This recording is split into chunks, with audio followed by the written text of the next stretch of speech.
नमस्कार, आप सभी लोगों का स्वागत है हमारे आज के खास प्रोग्राम में। प्रिय दर्शकों, आज के इस वीडियो के माध्यम से हम लोग चर्चा करेंगे फलित ज्योतिष पाठ संख्या 5 के बारे में। चौथे पाठ में हम लोगों ने जाना 9 से लेकर और 18 नक्षत्र के विस्तार के बारे में, और इस वीडियो के माध्यम से हम लोग चर्चा करेंगे 19वें नक्षत्र से लेकर 27वें नक्षत्र तक के विस्तार के बारे में। आप सभी को पता है एक नक्षत्र का मान बराबर 13 डिग्री 20 मिनट, और जहां से एक नक्षत्र का मान समाप्त होता है वहीं से दूसरे नक्षत्र का प्रारंभ हो जाता है। जैसे कि कुछ इस प्रकार से आप समझ लीजिए कि ये पूरा ब्रह्मांड है जो कि 360 अंशों में है। अब इसी में 27 नक्षत्र भ्रमण करते हैं, 27 नक्षत्र स्थित हैं।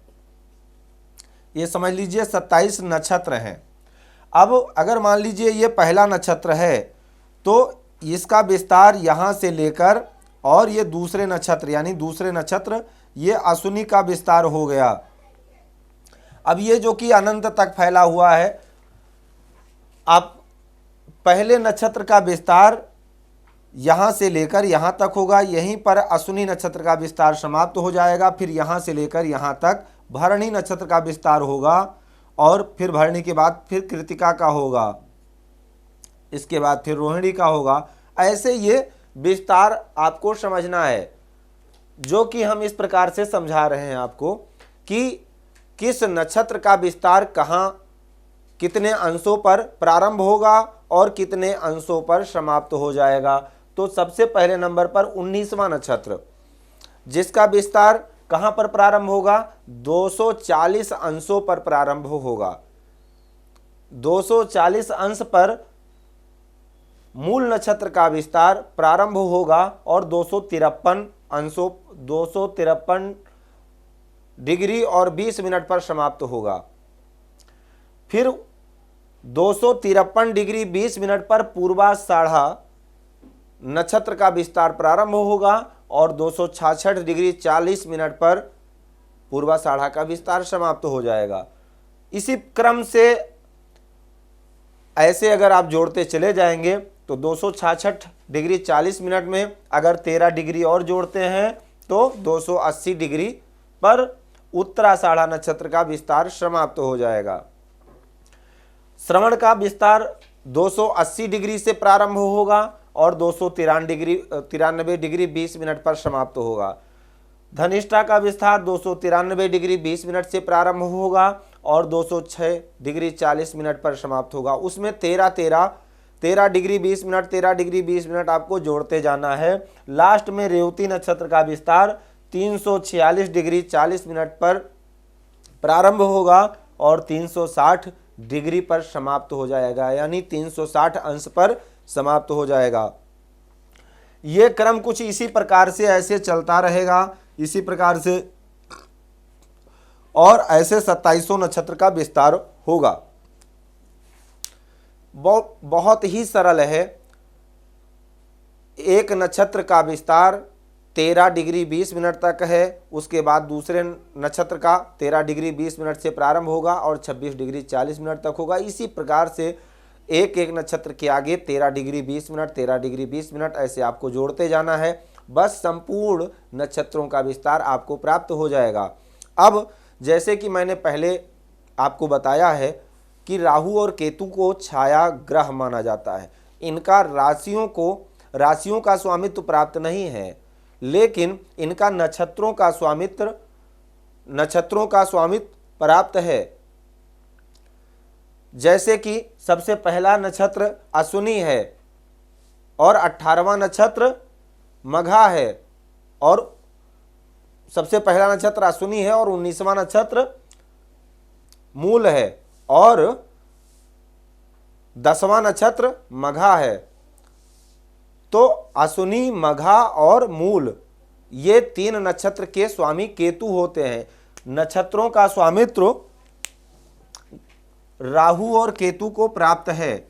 इसको आप अब समझिए। इसी से आपको दशा का क्रम प्राप्त होगा। अगर आद्रा, स्वाति, शतभिषा ये 3 नक्षत्र हैं जिसके स्वामी राहु होते हैं, और अश्विनी, मघा और मूल इन 3 नक्षत्रों के स्वामी केतु होते हैं। तो केतु व राहु के नक्षत्र में जब जातक का जन्म होगा तो राहु और केतु की दशा उसको जन्म के समय मिलेगी। दशा का क्रम फिर उसी के आधार से चलेगा। जैसे अब इसका स्वामित्व तो आप याद रखिएगा, इसी प्रकार से है। 9 नक्षत्रों को हमने 3 भागों में बताया है आपको। पहले वीडियो में 9 नक्षत्रों के बारे में बताया, दूसरे में 10 से लेकर और 18 तक बताया, और तीसरे वीडियो में 19 से लेकर 27 तक बताया। नक्षत्र 27 हैं, ग्रह 9 हैं, तो एक ग्रह को 3 नक्षत्र का स्वामित्व प्राप्त होगा, ये आपको याद रखना है। तो ये क्रम ऐसे ही चलता रहेगा।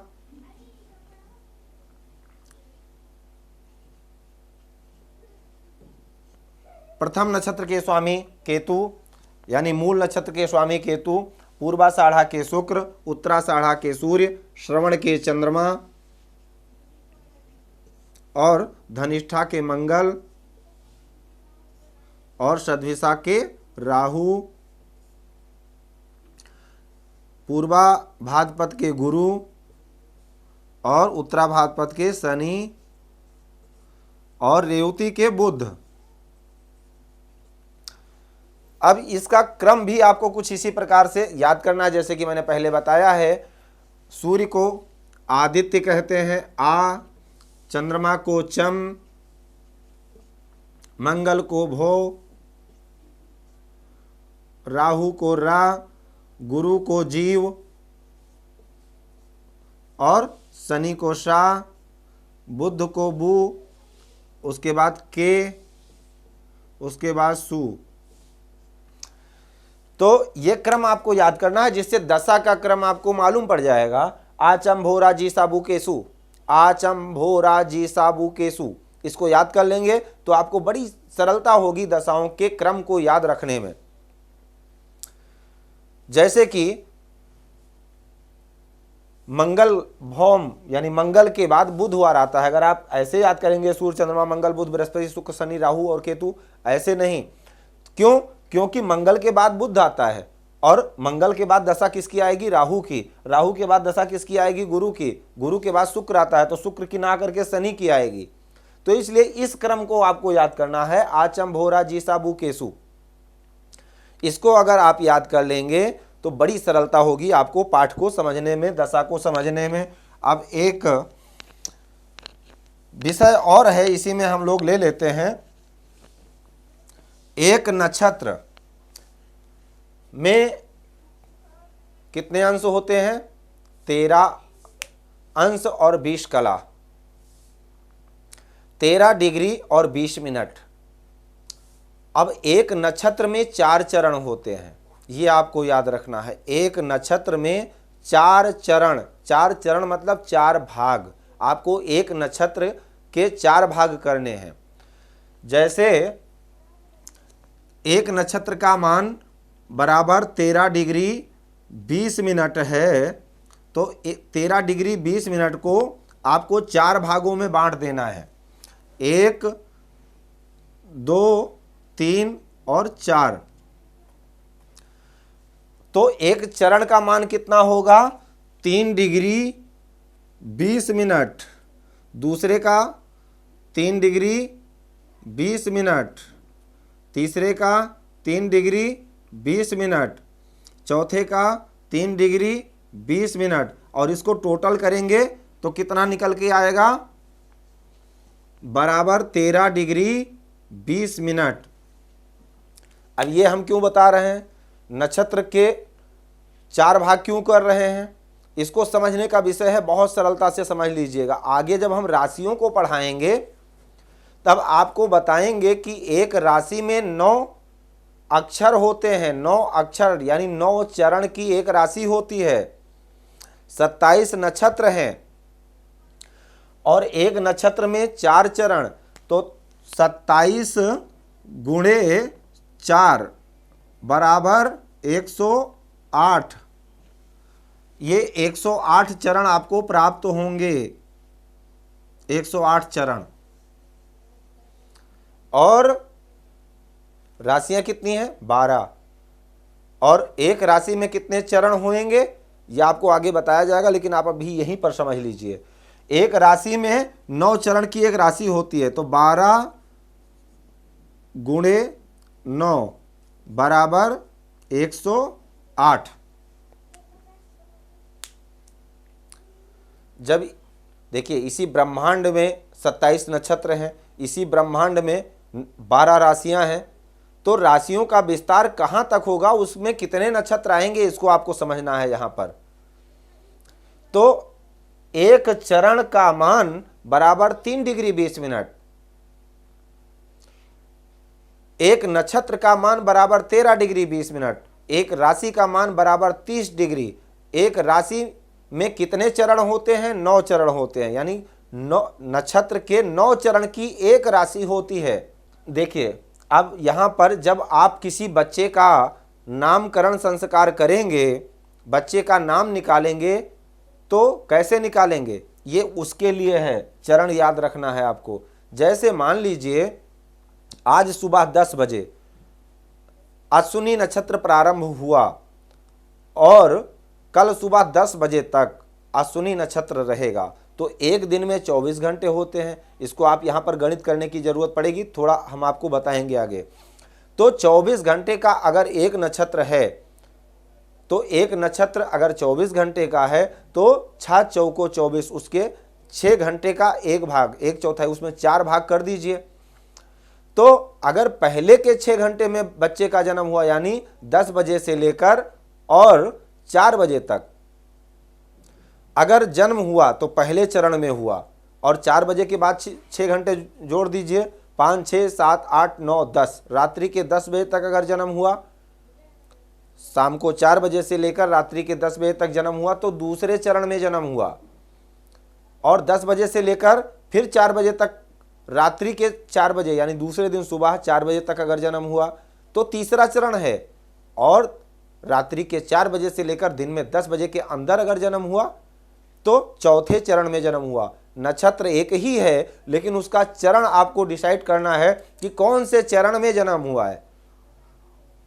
नक्षत्र जब प्रारंभ हुआ तो उसके कितनी देर बाद जन्म हुआ, और एक नक्षत्र का मान कितना था, मतलब कितने घंटे का एक नक्षत्र था, उसके 4 भाग करेंगे तो उसके कौन से भाग में बच्चे का जन्म हुआ। अब जिस भाग में बच्चे का जन्म हुआ वही नाम का अक्षर निकलेगा। जैसे कि अब मान लीजिए ये अश्विनी नक्षत्र है, पहला ही नक्षत्र मान लीजिए, पहले नक्षत्र के हम 4 भाग कर रखे हैं, 4 चरण हैं पहले नक्षत्र के, तो हर नक्षत्र के 4 चरण हैं और चारों चरणों का अलग अलग नाम का अक्षर है। जैसे कि अश्विनी नक्षत्र का, ये आप गूगल से भी सर्च कर सकते हैं, नक्षत्र के चरणों के नाम। तो पहला चरण, पहला नक्षत्र अश्विनी है, अश्विनी के 4 चरण और उनके नाम क्या हैं, चू चे चो ला, ये 4 अक्षर हैं। चू चे चो ला अश्विनी, इस प्रकार से आप नामावली याद कर सकते हैं। ली लू ले लो भारणी, आयु ये कृतिका, ओ बा बिबू रोहिणी, बेबो काकी मृगसरा, कुगा अंगा छाद्रा, केको हाही Punarvasu, who hey Hoda पुख्य, डीडू dado असलेखा, ये नाम के अक्षर हैं। एक नक्षत्र में 4 अक्षर हैं, और वो 4 अक्षर कौन से हैं, ये चरण हैं 4, जिनको आप बड़ी ही सरलता से निकाल कर और नाम का अक्षर बता सकते हैं कि आपका बच्चा अश्विनी नक्षत्र के कौन से चरण में हुआ, या भरणी नक्षत्र के कौन से चरण में हुआ, या कृतिका नक्षत्र के कौन से चरण में हुआ, और जिस चरण में हुआ उस चरण का नाम का अक्षर क्या है। बहुत सिंपल है, बहुत सरल है, थोड़ा सा दिमाग लगाइएगा। तो एक राशि में 9 चरण की एक राशि होती है। चू चे चो ला अश्विनी का 4 चरण, ली लो ले लो भरणी का 4 चरण और कृतिका का 1 चरण, बराबर 9 चरण। यानी अश्विनी नक्षत्र, भरणी नक्षत्र, कृतिका का पहला चरण 1/4 भाग आपको लेना है, तो मेष राशि तैयार हो जाएगी आपकी। अब यहां पर एक और समझने की बात है, अब आपको ऐसे ही तो जोड़ना है, तार में तार जोड़ करके और जातक के फलादेश को करना है। जब आप मेष राशि की ही फलादेश करेंगे, मेष राशि का कोई जातक है उसका फलादेश गुण स्वरूप को बताएंगे, तब आपको यह गौर करना होगा कि क्या ये अश्विनी नक्षत्र में जन्म हुआ या भरणी नक्षत्र की मेष राशि है या कृतिका के पहले चरण की मेष राशि है। क्यों? क्योंकि अश्विनी नक्षत्र के 4 चरण के स्वामी केतु हैं और भरणी नक्षत्र के 4 चरण के स्वामी शुक्र हैं और कृतिका के पहले चरण के स्वामी सूर्य हैं। कृतिका नक्षत्र के स्वामी सूर्य हैं, तो पहला चरण अगर मेष राशि में आएगा तो राशि तो मेष होगी लेकिन नक्षत्र के स्वामी सूर्य होंगे, राशि के स्वामी मंगल होंगे, नक्षत्र के स्वामी सूर्य होंगे। अश्विनी नक्षत्र में जन्म हुआ तो राशि तो मेष होगी जिसके स्वामी मंगल होंगे, लेकिन नक्षत्र के स्वामी केतु होंगे। भरणी नक्षत्र में जन्म हुआ तो राशि तो मेष ही होगी लेकिन नक्षत्र के स्वामी शुक्र होंगे। तो क्या शुक्र का प्रभाव उस जातक के अंदर होगा? बिल्कुल होगा। क्या सूर्य का प्रभाव उसके अंदर होगा? नक्षत्र का प्रभाव, नक्षत्र का स्वामी जो ग्रह है उस नक्षत्र के स्वामी का प्रभाव भी उस जातक के अंदर होगा। इसलिए इसको विस्तार से समझना है, क्योंकि ये शुरुआत के पाठ हैं, इनको आप समझ लेंगे बहुत ही सरलता से आपको समझ में आएगा। तो कितना सिंपल है, एक नक्षत्र में 9 चरण, एक राशि में 9 चरण होते हैं, तो 12 9 108 चरण चाहिए 12 राशि के लिए। तो 27 नक्षत्र हैं, 27 नक्षत्र, एक नक्षत्र में 4 चरण, तो 27 × 4 बराबर 108। तो 12 राशि और 27 नक्षत्र, एक राशि में 9 चरण, एक नक्षत्र में 4 चरण। नक्षत्र का क्रम याद हो गया, नक्षत्रों का अंशात्मक विस्तार याद हो गया, दशाओं का क्रम याद हो गया, किस दशा के बाद कौन सी दशा आएगी, और नक्षत्रों के स्वामित्व, कौन से नक्षत्र के कौन से ग्रह स्वामी हैं, ये आपको याद हो गया। चलते हैं अगले पाठ की तरफ। तब तक के लिए आपका बहुत बहुत धन्यवाद। अगर कुछ भी नहीं समझ में आता है फ़ोन करके पूछ सकते हैं या आप अपनी कुंडली का फलादेश भी करवा सकते हैं। जो भी समस्या हो उसका समाधान आपको जरूर दिया जाएगा। पाठ अगर आपको अच्छा लगता है इसको आगे बढ़ाते रहिए। जय सिया राम। भूमि, भवन, वाहन, धन संपत्ति, शादी, व्यापार एवं संतान आदि से संबंधित समस्याओं से हैं परेशान और चाहते हैं उसका संपूर्ण निदान, तो ज्योतिर्विद अमरीश तिवारी जी से तुरंत संपर्क करें। हमारे संपर्क सूत्र हैं 9718504998। हमारे यहाँ वैदिक ब्राह्मणों के द्वारा सभी प्रकार के पूजा पाठ, कर्मकांड, यज्ञ अनुष्ठान, विवाह, गृह कलेश, काल सर्प दोष व नवग्रहों की पूजा आदि कराई जाती है। हमारे यहाँ सभी प्रकार के यंत्र, राशि रत्न, कवच, जन्मपत्री एवं रुद्राक्ष सिद्ध किए जाते हैं।